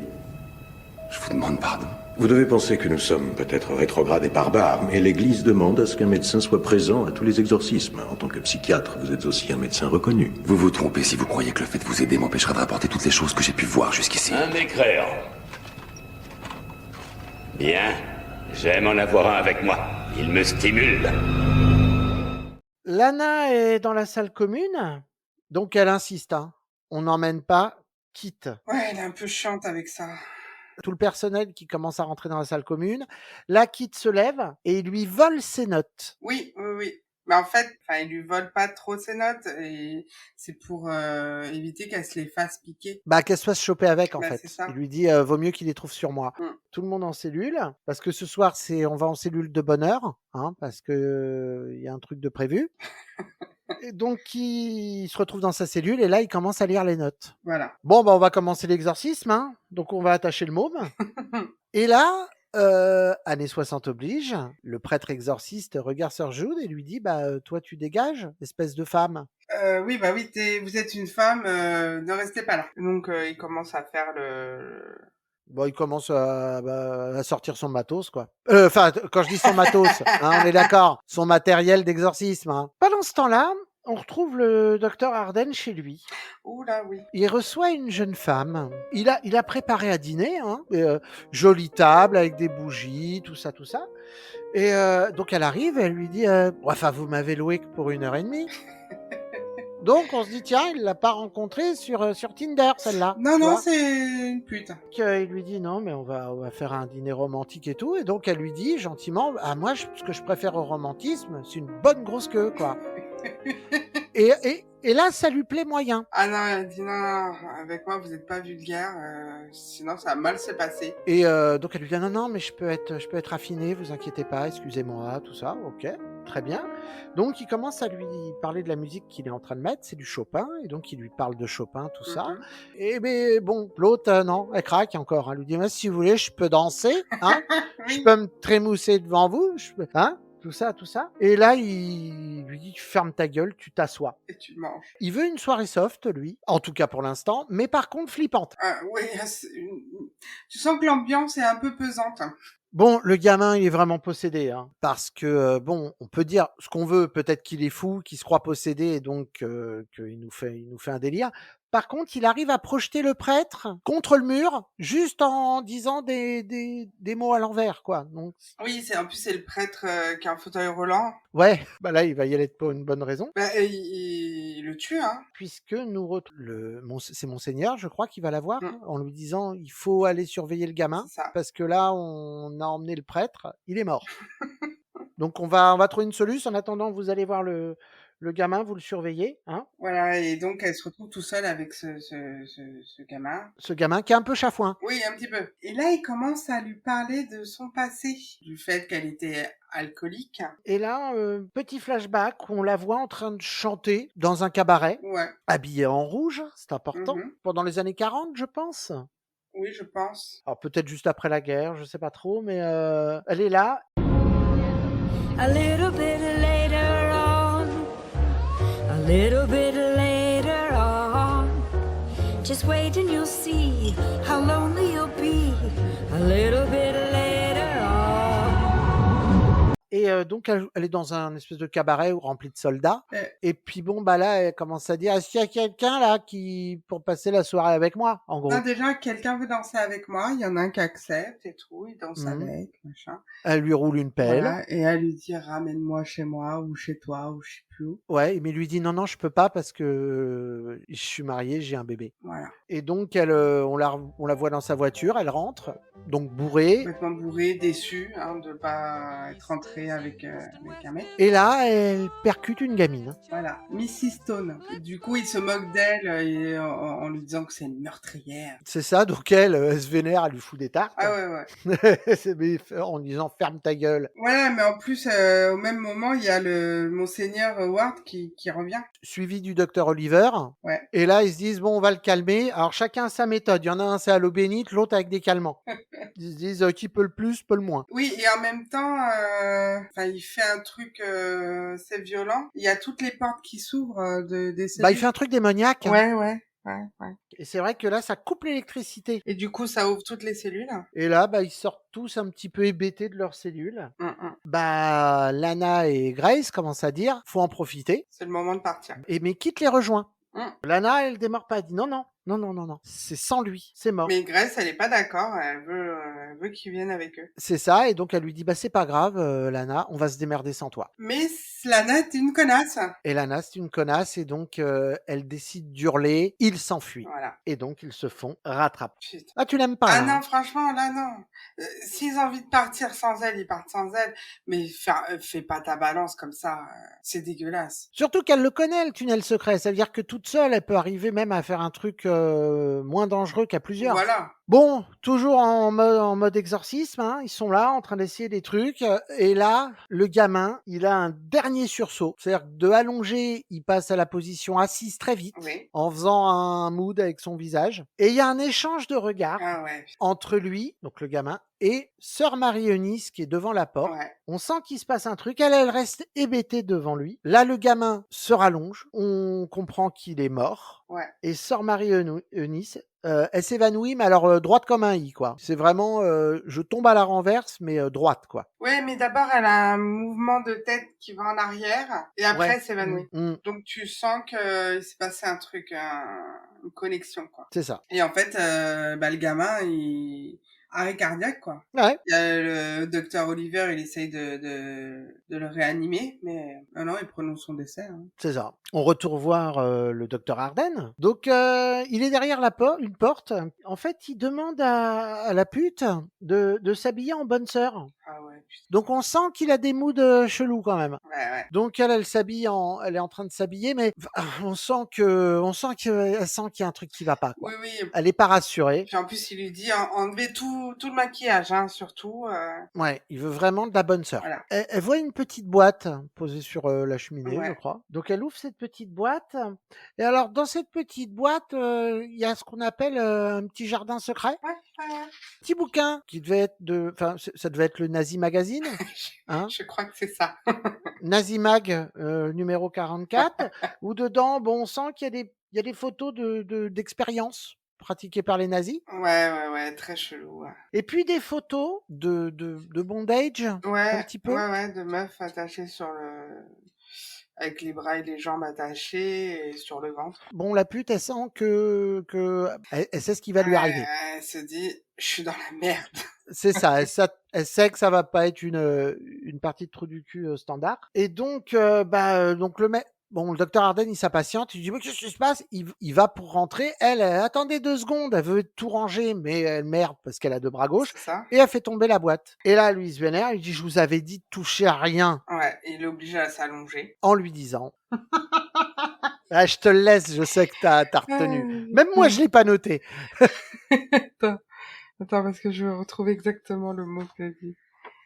Ah oui, voilà. Donc, il l'oblige à s'allonger sur le lit et à lui montrer son tapis de mousse. Waouh. Elle le mord et elle lui fout un coup de genou dans les couilles et essaye de s'enfuir. On la voit partir et lui allongé, en train de se tenir les testicouilles. Oh putain. Et puis voilà, quoi. J'avais jamais entendu cette expression, le tapis de mousse. Ah, c'est moi non plus. Moi non plus. Mais même en connaissant l'expression, tiens, je vais pas te cacher, j'ai déjà vu quelques chattes. Je vois pas le truc. Je l'ai pas. Je l'ai toujours pas. Non, moi non plus. Pas une forêt, la meuf, quoi. Tu vois. Enfin, je sais pas. Bref. Ah, putain. Donc on a une petite scène où on voit Sir Jude retourner voir les parents. Hein, on sait pas ce qu'elle leur dit, mais comme on voit la mère hurler et se mettre à genoux, on se doute qu'elle leur a dit, votre gamin, il est mort. Hein, et il est tout cassé. C'est ça. Et il n'y a pas de SAV. Donc, nous sommes sûrement le lendemain matin. Le docteur Arden, qui boite pas, donc ça veut dire que ses couilles, ça va mieux. Ouais. Il va voir Sœur Marie Fragile qui est à l'infirmerie dans un lit. Bon, elle a dû bouger, donc ce qui fait qu'on voit un petit peu le haut de sa cuisse. Oui. Donc, tout doucement, il prend sa chemise de nuit, il la baisse, quoi. Tu vois, il y a un certain respect quand même, tu vois. Oui, mais ça la réveille. Ça la réveille, puis lui dit, non, mais excusez-moi, mais je veux pas vous mettre dans la gêne. Elle le complimente, mais on sent qu'elle est moins timide. Oui, on sent qu'elle est moins timide. Parce qu'en plus, on voit un peu l'entrebâillement de sa chemise de nuit au niveau de sa poitrine. C'est ça, on voit un petit peu son décolleté, et lui, il est gêné. Hein. Il est gêné, et d'ailleurs, il lui dit je suis un peu mal à l'aise de vous voir sans vos vêtements sans vos habits de nonne. Mais elle lui dit, vous inquiétez pas. Donc, elle remonte la couverture jusqu'au cou, et s'excuse. Donc, il s'en va, et là, en fait, il y a un mood un peu bizarre, c'est-à-dire que on a un plan où on voit qu'il y a un très très gros crucifix au mur.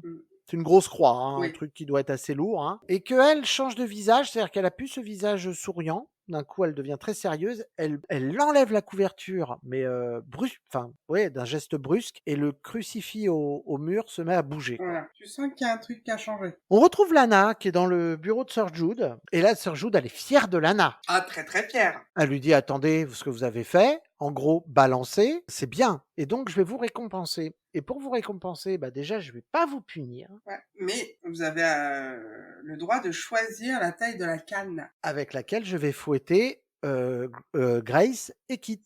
Donc les deux sont penchés sur le bureau prêts à recevoir leur coup de canne. Et là, Kit dit à Grace, non, tu te relèves. Il regarde Sir Jude et lui dit, non, c'est moi. Je suis totalement responsable, je l'ai obligé à venir avec moi. Et donc, il prend les coups de Grace et de lui. Donc, 40 coups au total. Ouais, et quand on voit la force des coups, on se dit que ça a dû être très, très long. Et l'épisode se termine comme ça, pour attaquer l'épisode 3, qui s'appelle La Tempête. Retour sur notre scène d'Urbex. Donc, la demoiselle est dans sa cellule, et là, elle voit son téléphone par terre. Ouais. Elle va pour le prendre, mais la Bloody Face rentre dans la cellule. Il va la défoncer. On sent qu'il va lui faire mal. Mais là, Léo, qui n'est pas mort en fait, l'en empêche et le plante au niveau du cou, je crois. Oui. Et là, la meuf, elle est en mode vénère et ça peut se comprendre. Et elle le replante. Oui, à plusieurs reprises. Il décide de s'enfuir. Ouais, il commence à s'échapper et là, il tombe nez à nez avec un second Bloody Face. Alors, il se retourne. Un troisième Bloody Face. Sauf que le troisième Bloody Face, lui, il sort un flingue. Ouais. Et il bute les deux. Il leur tire une balle aux deux. Dans la tête. Tout d'un coup, les Bloody Face enlèvent leur masque et on se rend compte que c'était absolument pas Bloody Face, mais deux tarés. Oui, oui, deux Deux tarés, deux connards. connards. Apparemment, c'est deux frères et c'est leur ami qui a été tué par le couple dans l'autre pièce. Ils se demandent comment le bras de Léo il a été arraché. Par contre. C'est ça. Il lui dit comment il a fait pour comment notre pote là qui est mort, il a fait pour arracher son bras. Et à ce moment-là apparaît un quatrième Bloody Et Face. je pense que celui-là est le vrai Bloody Face en fait. Ouais. Les trois autres étaient des copycats. Ouais, mais alors faut vraiment le vouloir parce que tu vois, on est quand même sur 3 mecs qui se disent on va attendre là, habillés en Bloody Face en attendant qu'il y ait peut-être des urbexers. C'est ça, c'est très chelou. Mais bon, pourquoi pas. Oui, parce que ça doit pas être un endroit très fréquenté quand même. Bah à part les urbexers quoi. Ouais, mais Donc, tu dois pas en avoir tous les 4 matins. Bon après ils ont franchement des têtes de clodo les mecs. Hein. Ouais, de ouf. On sent que ça se trouve ils habitent là. Hein. Alors, sœur Marionis, qui est sortie de l'infirmerie, hein, elle apporte le courrier à sœur Jude et elle lui annonce qu'une tempête arrive. Voilà. Donc elle lui apporte son courrier et dans le courrier il y a le journal, sauf que c'est pas vraiment le journal du jour. Hein. Non, c'est un vieil exemplaire. De 49, donc ça se passe en 49. Et on apprend la disparition d'une jeune femme qui est la victime d'un délit de fuite. Donc elle se demande parce que donc c'est le journal de l'accident qu'elle aurait causé à l'époque. Donc elle demande à Marionis où vous avez eu ce journal et elle lui répond il était dans le courrier quoi. Ouais. Donc sœur Jude, quand elle est vénère, elle fait du pain. Donc elle est dans la boulange et vas-y que je façonne la pâte. T'as vu, hein, je sais qu'on dit façonner. Bien, bravo, je te félicite. Ouais, j'étais au max là. Et Oliver, il continue à dire que ce qu'ils font, c'est pas ouf. Hein. C'est quand même des méthodes qui sont pas terribles. Ouais. C'est moyenâgeux. Et c'est là que sœur Jude dit, ce soir, justement, on va tenter un truc, c'est qu'on va faire une soirée ciné. On va faire un essai, voir ça se passe bien ou pas, et puis ça peut peut-être les calmer pendant la tempête. Et d'ailleurs, dans cette salle connue, arrive Marie-Eunice. Alors, avec une tenue de nonne un peu différente. Ouais, une tenue de note décontractée. C'est ça. Là, on est sur une robe assez, alors je vais pas dire moulante, mais en tout cas cintrée. Oui, cintrée, voilà. Et qui, du coup, la rend terriblement sexy. Évidemment, t'as craqué. Voilà. Alors, tu vas me dire, mais dis-moi, Jo, tu fais des infidélités à Moira jeune? Ouais. Et moi, je vais te répondre, totalement, oui. Donc, tu préfères les nonnes aux soubrettes? Déjà, j'en prends une qui est d'accord et qui est gratuite, ok? Ah merde. Donc, elle fait un monologue pour dire qu'il y aura une tempête et que il y aura beaucoup de bruit et qu'ils vont avoir très très peur. On sent qu'elle est en kiff là. Ouais.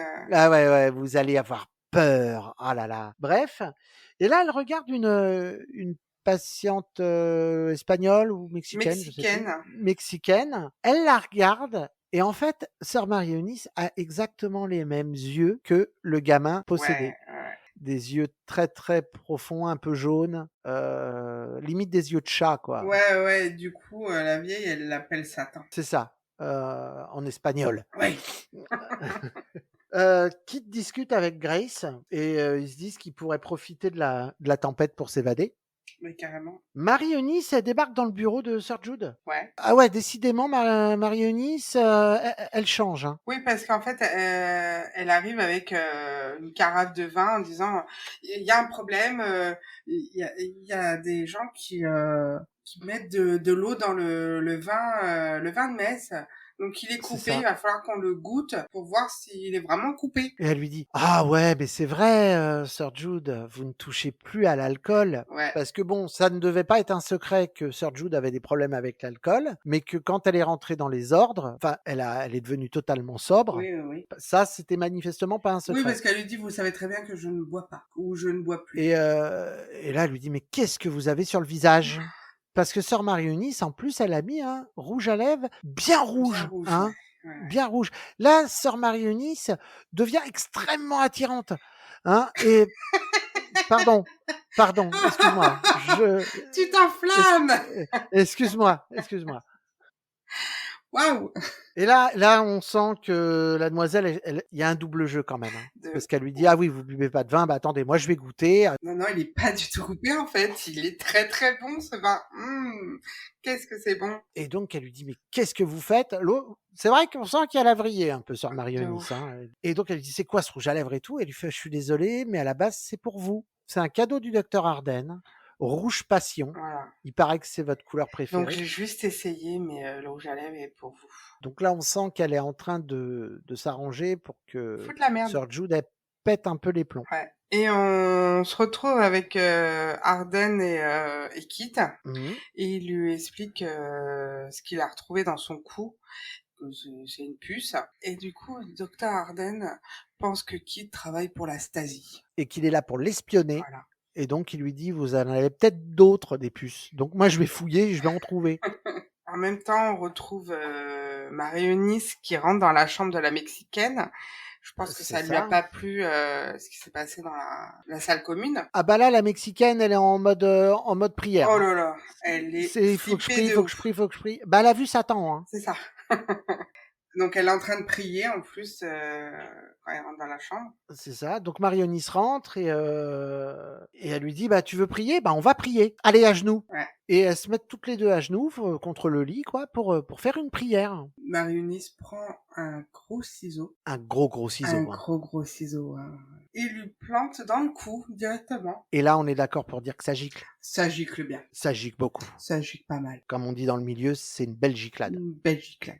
De sang. Ouais, là, il y en a vraiment partout, quoi. Là, en même temps, oui. Ouais. Non, mais t'as eu raison de préciser. Oui. Elle emmène le corps. Direct dans la forêt. Ouais, avec une brouette. Hein, oui. Où il y a ces fameuses créatures. Et ensuite, elle va voir le docteur Arden. Oui, bah oui. Il est là? Vous vouliez me voir? Chère petite sœur, mon rayon de soleil, je vous en prie. Venez vous asseoir. Alors, dites-moi tout. Quelles sont les nouvelles? J'ai nourri les créatures. Elles sont de plus en plus voraces, on dirait. Ça m'inquiète, docteur. Que va-t-il se passer quand il gèlera? La tempête de ce soir va être terrible. Il suffit de leur faire passer l'hiver, c'est tout. Ma sœur, vous n'imaginez pas à quel point votre compassion pour ces créatures me touche. Oh, pas de salade. Je sais que tu me fais venir ici que pour me déshabiller du regard. Tu t'imagines sûrement en train de me lécher les tétons. Ne parlez pas comme ça. Allez, mon grand, fais voir la marchandise. Ta fiancée du Christ a vu la lumière. Pas celle de Dieu. J'ai compris le pouvoir du sexe, de la luxure, du désir. Arrêtez! Lâche-moi, t'en meurs d'envie. Ce serait bête de pas en profiter. Je mouille, regarde. Taisez-vous, vous êtes répugnante.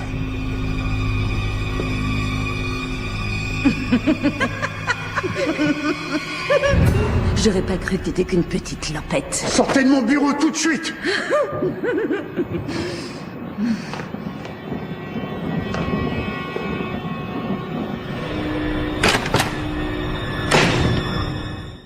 Retour à la salle commune, Lana va voir Oliver pour faire passer un message à sa petite amie. Oui, elle lui dit, j'ai besoin de vous.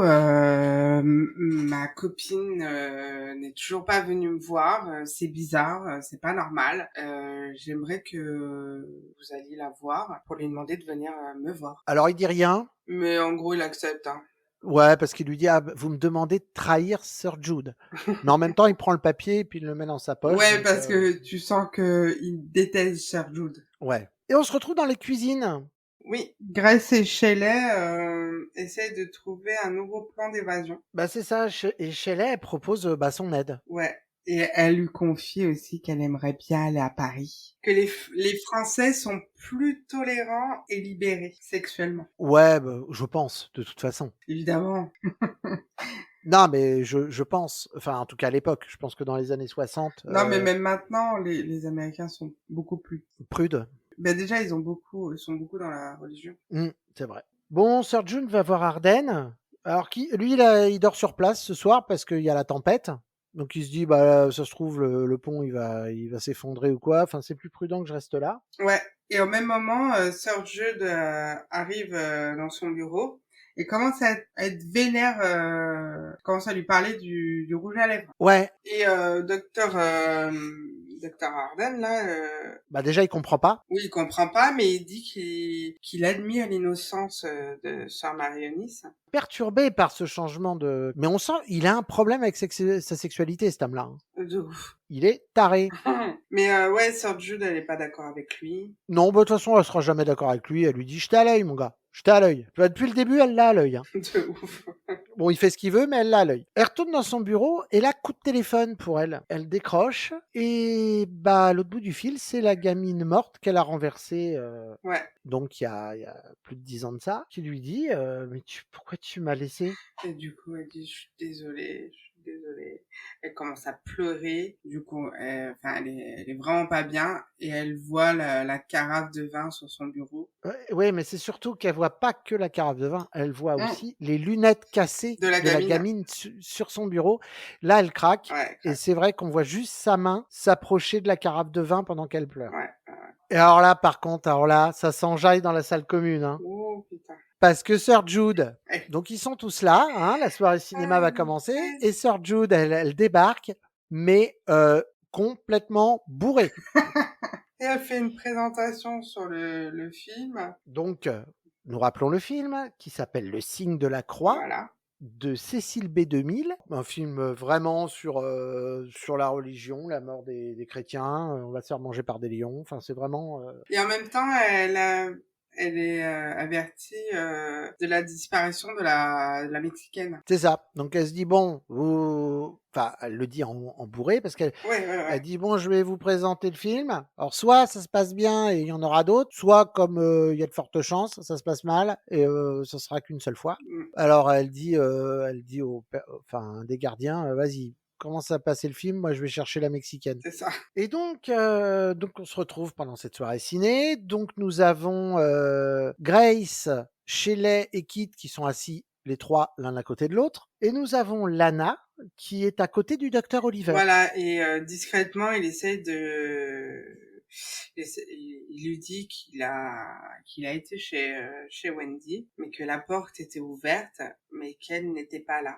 Et il pense sérieusement qu'elle est disparue et que c'est Bloodyface qui l'a enlevée et qui l'a sûrement tuée. Et qu'il a essayé d'aller voir la police, mais que la police, elle veut rien entendre, puisque pour la police, Bloodyface, il a été arrêté. Voilà. Donc c'est là que pour Lana, elle se dit, si ça se trouve, lui, c'est pas Bloodyface, mon Kit.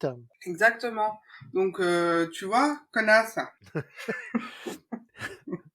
Ouais, bon, après, c'était aussi pour le scénario. Hein. Enfin, bon, bref. On voit Kit, Grace et Shelley partir discrètement de la salle de cinéma. Ouais, ils prétextent d'aller aux toilettes. Voilà. Et au même moment, juste après, Lana a dit désolé, il faut que j'aille aux toilettes. Donc tu sens bien que c'est pour les rejoindre, parce qu'elle a vu qu'ils étaient partis. Alors ça va avoir sa petite importance. Oui. Il y a aussi la fille Castor qui va aux toilettes. Pepper, pardon. Ça va avoir son importance pour la fin de l'épisode. Le fait qu'elle aille vraiment aux toilettes. Donc Lana rejoint les trois et Kit lui dit qu'il comprend qu'elle ait des doutes, mais qu'il est innocent. Pendant ce temps-là, on a Jude qui erre dans les couloirs bourrés. Hein. Oui. Qui recherche toujours la Mexicaine. Hein. Par contre, il y a un mec qui est pas dans la salle ciné, ça les arrange pas, c'est un des gardes. Enfin, c'est pas un garde, c'est un médecin. Enfin. Oui, non, c'est un gardien. C'est un gardien infirmier, on sait pas trop. Ouais.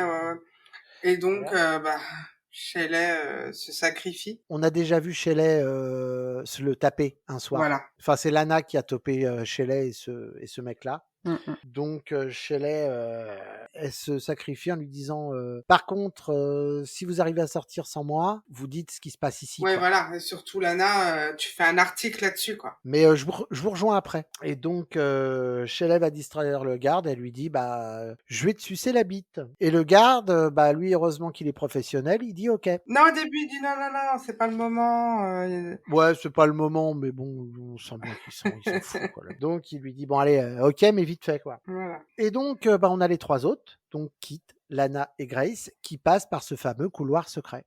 C'est ça. Sir Jude, bon, elle est toujours bourrée dans les couloirs, et tout d'un coup, alors j'ai pas tout compris quand même là, hein. Je vais t'avouer que là j'ai pas tout compris. Est-ce que c'est l'alcool ou j'ai pas tout compris? Mais on est d'accord qu'elle voit un alien. Elle voit un alien, elle est face à face avec un alien. Et mais c'est tout, la scène va très vite. Hein. Oui, c'est comme un flash. Tout de suite après, donc Shelley, elle a les choses en main et en bouche. Voilà. Et elle s'arrête d'un coup. Donc là, le mec, il lui dit, bah, pourquoi tu finis pas? Mhm. Et là, elle lui dit, excuse-moi. Et en fait, elle lui fout un coup derrière les jambes, ce qui fait que le mec tombe à la renverse. C'est ça. Et puis, bah, alors, est-ce qu'il meurt pas, je ne sais pas, mais en tout cas, il se tape la tête, mais violemment. Ouais. Et pendant toutes ces scènes, on a Arden qui est devant la Vierge qui est dans le hall. Cette Vierge toute blanche, il a le rouge à lèvres dans la main, il l'ouvre et commence à dessiner sur la Vierge. Ouais, il va pas bien. Il va pas bien, ouais. En fait, il a mis du rouge à lèvres sur la bouche, sur les joues et sur les seins, et il l'insulte de traîner. Et là, Shelley, donc, tente une échappée pour rejoindre les autres, et elle se retrouve nez à nez avec Arden, Voilà. qui ne la porte toujours pas dans son cœur. Elle lui dit, ben non, mais l'adais comme ça. Enfin bon, on sent qu'il va lui faire quelque chose. Oui. Il a les yeux du psychopathe. Hein. Et là, on se retrouve avec nos 3 échappés, qui sont échappés, qui sont dehors, qui sont sous la pluie, ils sont tout contents. Et en même temps, on voit le psy qui se rend compte qu'il y a pas mal de chaises vides. C'est ça. Il voit que Lana n'est toujours pas revenue. Plus loin, il voit qu'il y a 3 chaises vides. Et donc, il va voir un garde en lui disant vous avez vu qu'il manquait quand même 3 patients. Il parle pas de Lana, en fait. Hein. Non, il parle pas de Lana, il parle juste de patients. Et en même temps, on a le visage de Marie-Eunice qui est à fond dans le film. Elle surkiffe. Ah, elle surkiffe parce que elle est comme ça. Attends, les chrétiens, ils vont se faire bouffer par les lions et tout. Elle est en kiff, quoi. Mais bon, alors elle fait, ouais, bon, allez, je vais voir. Je vais aller voir. Fait chier, mais je vais aller voir. Et on retrouve Arden dans son bureau avec la nympho qui veut jouer au docteur avec elle. Parce qu'à mon avis, il y a que comme ça qui arrive. Hein, comme beaucoup, il va la violer. Et moi, je pense qu'il va l'enculer. Hein. Et lui dit, écarte les fesses. Hein. Oui, écarte tes fesses. Donc, il commence à sortir le matos, mais qui manifestement n'est qu'un échantillon gratuit. Déjà, c'est tout petit. Et en plus, ça bande pas. Voilà. Il n'y a vraiment rien qui va. Et là, la Shelley, elle commence à rire. Elle rit, et puis ça y est, elle le rabaisse. Ah ouais, elle lui dit, attends, vu que t'étais grand, je pensais que t'avais une grosse bite, mais en fait, t'as rien du tout. T'as rien, et là, il supporte pas. Ah ouais, non. Et là, il la cogne. Ah, il l'assomme, ouais. Bon, nos 3 échappés, là, dehors, qui essayent de se barrer. Bon, eux, par contre, ils ont retrouvé la Mexicaine. Oui, morte. Et là, on voit enfin les fameuses créatures. On est sur du zombie. Hein. Ouais, c'est très chelou. Ouais, ils ont des pustules partout. C'est très chelou. Bon, du coup, ils se disent, on fait demi-tour. Hein. On retourne dans le tunnel. C'est ça. Au retour à la cage départ. Il y a Marie-Eunice qui réveille la sœur Jude. Ouais, qui est en train de cuver. Hein. Elle dit, quoi, qu'est-ce qui se passe? Donc, ils arrêtent le film. Ils disent, voilà, on arrête le film parce qu'il y a 3 personnes qui sont disparues. Nos 3 échappés, eux, sont revenus à leur place. Ils ont eu le temps. Bon, s'ils s'attardaient vraiment sur eux, ils verraient qu'il y a un problème. Hein, parce qu'ils sont trempés, les chaussures dégueulasses. Ouais. Hein, ils sont vraiment trempés. Mais bon, eux, tout ce qu'ils voient, c'est les chaises vides. Et donc, pour eux, il manque la Mexicaine, Shelley, et notre petit Castor, qui est vraiment allé pisser. Pour eux, c'est eux les 3 manquants. Voilà, ils ont eu de la chance. Ou pas. Hein. Ou pas. Enfin, ils se sont déjà pas fait bouffer par un zombie. Oui, c'est déjà bien, mais bon. Mais bon, pour eux, le tunnel existe toujours, déjà. Mais par contre, ça, c'est pas super pour Shelley. Alors, ouais, Shelley, elle est toujours avec le docteur. Il est en colère. Et là, le docteur, il a vraiment joué au docteur. Mais vraiment. Ah là là. Il l'a amputé des 2 jambes. Des 2 jambes. Au-dessus du genou, quoi. Oui, voilà. Là, il est en train de transformer la nana en passe-partout. Hein. Ouais, c'est ça. Et puis, l'épisode se termine voilà. avec Shelley, les jambes coupées, qui manifestement kiffe moyennement la situation. Ah non, elle est pas bien, ouais. Bon, Sandy, avant d'attaquer quelques petits recos, quelques news de la saison 12 d'Ash. Déjà, on a le nom. Ça va s'appeler Délicate. Oh, c'est tellement mignon. Et apparemment, ça reprendrait un peu l'histoire de Rosemary Baby. Ok. Et pour l'instant, on a une petite liste d'acteurs confirmés. D'accord, confirmé. Ouais, entre parenthèses. Hein. Alors, il y en a certains, c'est sûr, hein, puisqu'on a même des photos de tournage. Par Oui, c'est contre, il y vrai. en a d'autres, c'est on les a vus sur le plateau, quoi. C'est ça. Alors, qui on a vraiment de confirmé Alors, Emma Roberts, Kim Kardashian. Ouais, alors, j'ai envie de dire, parce que tout le monde a chié hein, quand même sur le fait qu'il y ait Kim Kardashian. Ouais. Moi, je la connais pas plus que ça, mais je me dis que il y a des tas d'acteurs qui étaient en mode loose au moment où ils ont fait H, et Ouais. ça les a hyper boostés. C'est Donc vrai. moi, j'ai envie de faire confiance au réal, au scénariste, au producteur, en me disant que s'ils ont pris Kim Kardashian, c'est pas pour faire de l'audience, ils ont pas besoin d'elle. Donc c'est qu'ils ont vu en elle quelque chose. Donc avant de chier dessus, bah faut regarder. Ouais. Après, il y a l'acteur principal de la série The Resident, Matt Zurskri. Il y a trop de consonnes dans son nom. Ouais, il y a exactement beaucoup trop de consonnes de fin d'alphabet, ouais. Ensuite, il y a Cara Delevingne. La mannequin. En confirmé. Il y a MJ Rodriguez, je ne sais pas qui c'est. D'accord, bah non plus. Mais... Après, il y a Bailey Lord. Là, je suis content. non, c'est vrai que bon, j'étais Ouais, content ouais, pour Emma non, elle Roberts joue parce super que bien. je pense que c'est une connasse, mais quand même, elle a son petit. Enfin, dans H, elle a quand même des rôles cool, elle joue bien. Enfin, Moi, j'adore. voilà, mais par contre, dans la vie, ça doit être. Ah, de toute façon, elle a la tête de la connasse. Ah, c'est possible. Ouais. Mais Billy Lord, je suis content parce que vraiment, je kiffe cette actrice. Ouais, puis moi, j'aime beaucoup aussi sa voix française. Sauf dans Double Feather, quand elle jouait la tatoueuse, il lui avait fait une voix de bonhomme, j'avais pas compris. Ah oui. Ouais. Ah, Bon, elle j'avais avait pas un gros oublié rôle, ça. hein. Elle avait vraiment pas un gros rôle, hein. Non, bah j'avais oublié. Et bah apparemment, bah, on l'aurait vu sur les plateaux, Demi Moore. Et là, j'ai envie de te dire, c'est une surprise quand même. Bah oui, parce que ça fait un moment qu'on la voit plus. Hein. C'est une actrice qu'on ne voit plus du tout. Quoi. Ouais, et pourtant qu'il y a eu une grosse hype. Hein. Enfin, c'était quand même, était bankable. Donc voilà ce qu'on sait sur. Ah oui, il y a Annabelle Dexter-Jones. Je ne sais pas qui c'est non plus, mais elle est confirmée.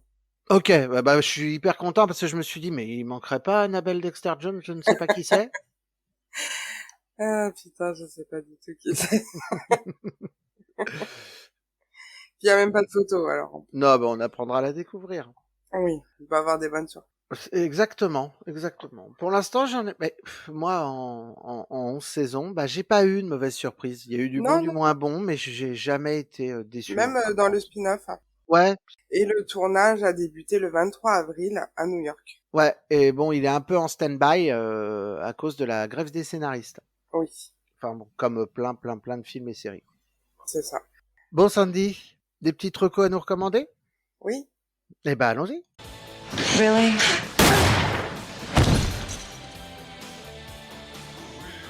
Who's the little mouse now? Bon, alors cette fois, ça va être des recos en rapport avec l'épisode. Alors Sandy, qu'est-ce que t'as de beau pour nous?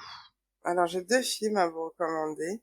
Délivre-nous du mal, de Scott Derrickson, qui a fait entre autres Black Phone, L'exorcisme d'Emily Rose et Sinister. Pas que du mauvais, hein. Non, 2 films ça va. Avec en rôle principal Eric Bana, entre autres.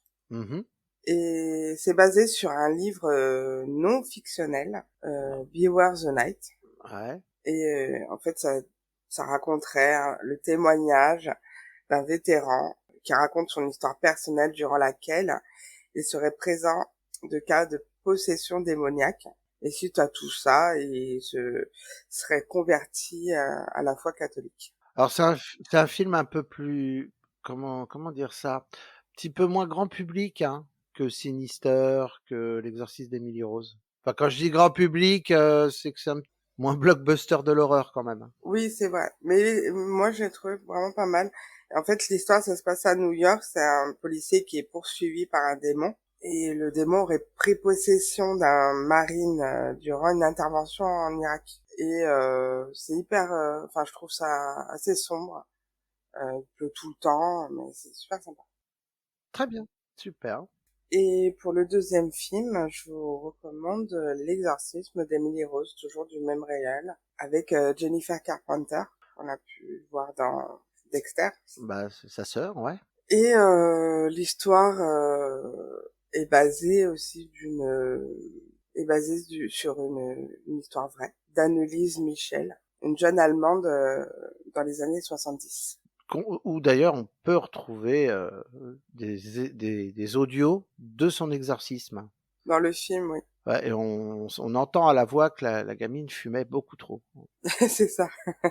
Et du coup, le film raconte l'histoire d'une jeune universitaire qui vient d'une famille très croyante et est persuadée d'être possédée par des forces démoniaques. Donc elle retourne dans sa famille pour que le prêtre l'aide, mais c'est de pire en pire et elle meurt. Et du coup, le prêtre est accusé d'homicide et on suit le procès en fait, avec des flashbacks de ce qui s'est passé, pourquoi, comment. Très sympa aussi, différent. D'accord. Et c'est vrai, non, celui-là, les deux, je les ai vus, c'est deux ambiances différentes, mais non, plutôt sympa. Il y a un petit film qui est sorti, qui est pas très connu, qui s'appelle L'Exorciste, mais je vais pas vous recommander celui-là. Parce que, non, plus sérieusement, bon, L'Exorciste, si vous l'avez pas vu, bah regardez-le, parce que déjà, pour votre culture perso, et ça reste très très sympa. Mais comme je suis un mec et que je suis un gros bourrin, moi le côté psychologique, ça me fait chier, donc je vais vous recommander Constantine. Ouais. Alors Constantine, bah, c'est un film de 2005, et c'est, je crois, basé sur un comics de chez DC. Oui. C'est un comics. Après, je sais pas si c'est vraiment DC. Je sais pas. Je crois que c'est DC. Je sais que c'est un comics. Ouais. Alors, comics, oui, c'est sûr, mais je crois que c'est DC qui faisait ça. D'accord. Et donc on suit un Keanu Reeves détective exorciste. Ouais. Accompagné d'un Shia LaBeouf chauffeur de taxi, bras droit, équipier. Et donc ce Keanu Reeves se bat il se bat contre des démons pour sauver sa propre âme en fait. Hein, c'est un peu l'histoire du film. D'accord. C'est cool, ça bouge, il y a de la bagarre. Enfin, il y a rien de crédible, mais c'est pas grave. Voilà, là c'est plus un film, c'est plus un spectacle. Voilà. D'accord. On n'est pas du tout dans le réaliste, contrairement à ce que je vais vous proposer maintenant. Oui. C'est un documentaire qui s'appelle Liberami et c'est de Federica Di Giacomo. Alors, c'est un documentaire où vous aurez ni voix off, ni commentaire. C'est juste une caméra et qui suit un prêtre exorciste qui s'appelle le père Cataldo. Et le mec a quand même une grosse renommée en Italie. Ouais, c'est en Italie que ça se passe. Parce qu'il pratique plusieurs exorcismes par jour. D'accord, beaucoup d'exorcismes en Italie. Ouais, croire que les Italiens sont tous possédés, mais les mecs se déplacent de tout le pays, quoi, pour aller voir ce mec. Ah ouais. Et alors, par moments, c'est malaisant parce que quand vous voyez quelqu'un, alors qui est pris de spasmes et store de douleur, avec la fameuse voix de je fume beaucoup trop de Gauloise sans filtre, tout en parlant à l'envers. C'est vrai que ça peut être malaisant quand on sait que c'est pas une fiction. Il y a autre chose où des fois on rit jaune quand on a une nana qui marche à quatre pattes en miaulant parce qu'elle est possédée par un chat. Ah oui, ouais, ça doit être malaisant de ouf. Voilà. Mais des fois c'est drôle parce que vous avez l'exorciste qui se rend chez des gens et le mec se prend pour Marie Kondo, hein, parce qu'il rentre dans les maisons, il voit le bordel et puis il dit non mais les gars, faut ranger là. Comment vous voulez que la maison soit pas possédée? C'est le bordel. Donc, il faut retenir un truc, c'est que si vous voulez pas qu'il y ait de démons chez vous, rangez et nettoyez.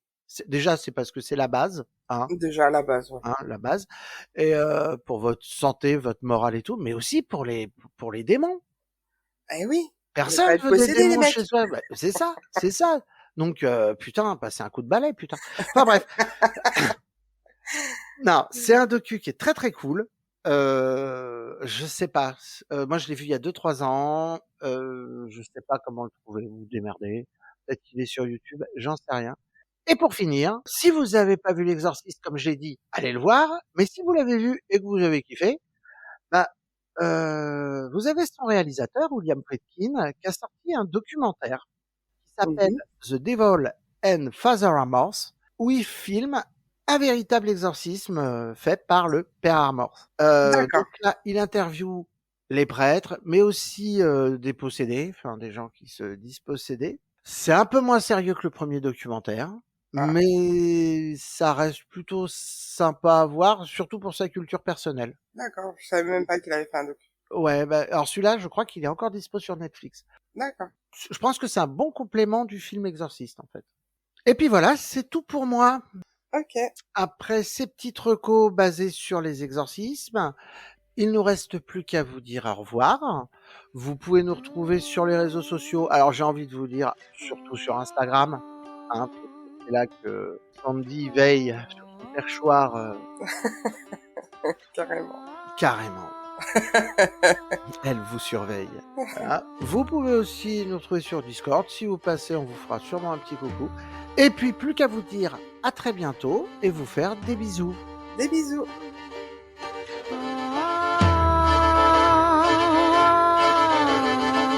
Pour la flamme que tu allumes au creux d'un lit, pauvre rupin. Pour le plaisir qui s'y consume dans la toile ou dans le satin. Pour les enfants que tu ranimes au fond des dortoirs chérubins. Pour les pétales anonymes comme la rose du matin. Thank you, Satan. Pour le voleur que tu recouvres de ton chandail tendre et rouquin. Pour les portées que tu lui ouvres sur la tanière des rupins. Pour le condamné que tu veilles à l'abbaye du mont en l'air. Pour le rhum que tu lui conseilles et le mégot que tu lui sers. Thank you, Satan. Étoiles que tu sèmes dans le rebord des assassins. Et pour ces cœurs qui battent quand même dans la poitrine des putains. Pour les idées que tu maquilles dans la tête des citoyens. Pour la prise de la Bastille même si ça ne sert à rien.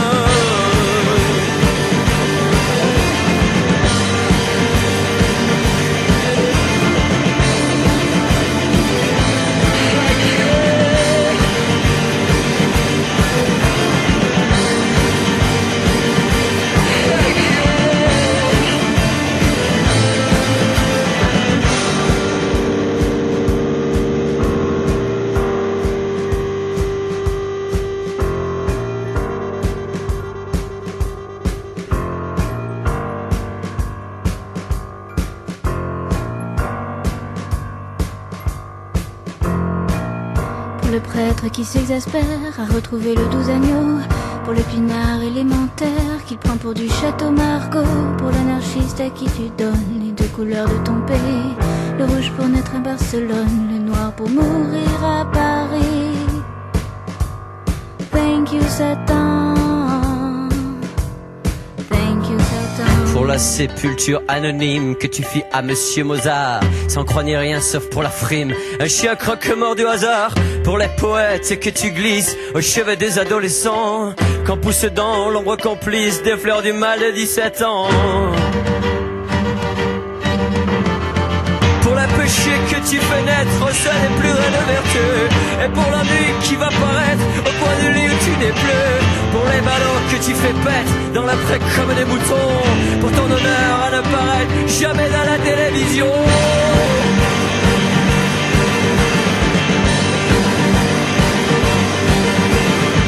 Pour tout cela et plus encore, pour la solitude des rois. Le rire à la tête de mort, le moyen de tourner la loi. Et qu'on ne me fasse pointer et que je chante pourtant bien. Dans ce monde où les muselières ne sont plus faites pour les chiens.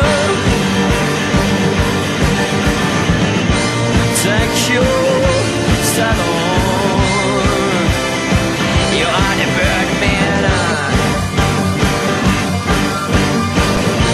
Thank you, Satan. You'll make me Birdman. Thank you, Satan. Thank you, Satan. Thank you, Satan.